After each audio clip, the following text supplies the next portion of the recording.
right, has cursing become no big bleeping deal? From reality TV stars to a news anchor unwittingly dropping the F-bomb on his first day on the job. Remember him? Swearing seems to be pervasive and even kind of cool these days. Take a listen.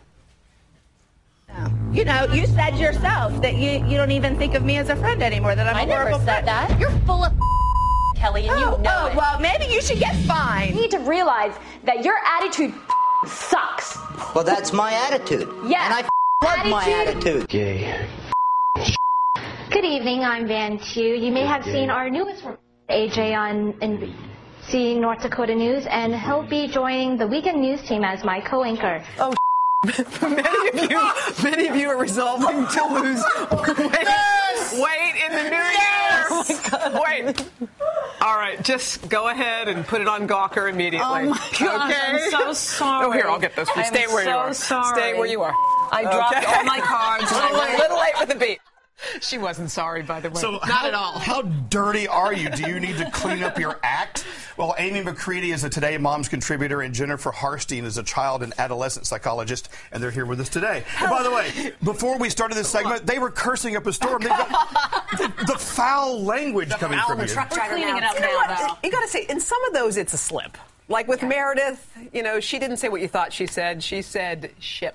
Shape. That's what she said. But for sometimes it's a slip, and sometimes it's the real deal. And I got to be honest, on TV lately, it's hard to know where the line is anymore because more words are okay. Absolutely, and I think that what has happened over time is words that were once taboo become not taboo, and there are actually benefits to cursing. Research has shown that when you're with a group of coworkers and you start cursing together, there's a sense of solidarity.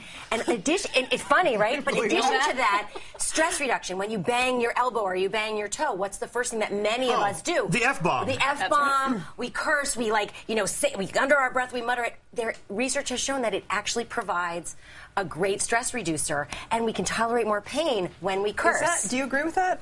Well, the research does prove that, but I think, are we becoming more of a cursing society? That's what people always ask. And the fact is, the research says we're not really swearing any more than we used to in past decades, but the exposure is so much more. But you were saying, like, when you're watching TV and a word comes up, a bad word, you're not sure what is it, cable, what channel am I on? Right. But doesn't it seem like, I mean, especially in your world when you do those little phone tap things, it's all over the place. Well, especially, I think it's funny we're doing this story on TV where we can't use any of the words we're talking about. But yeah, you know what? It's so commonplace to use foul language, but when you hear yourself doing it, you get a little embarrassed a little bit.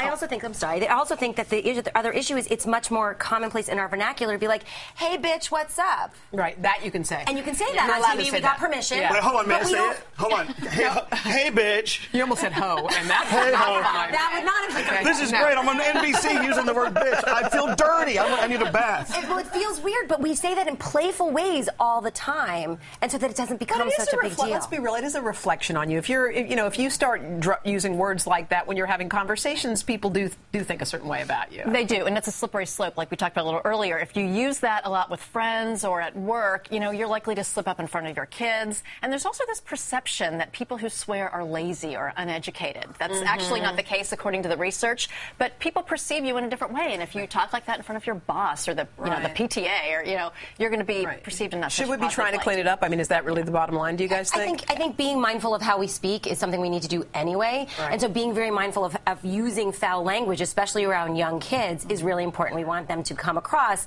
as smart and together and intelligent. I'm always afraid when I get scared, like on the air or something, that I'll do that because if it's part of what you say sometimes. Go ahead, it'll be fun. Well, if you slip, keep moving. I think that's the key. Is don't dwell on it. All right. And they say by the time kids are 2 years old, they already know a 4-letter word, so they pick it up quickly. Oh my God. Careful. All right.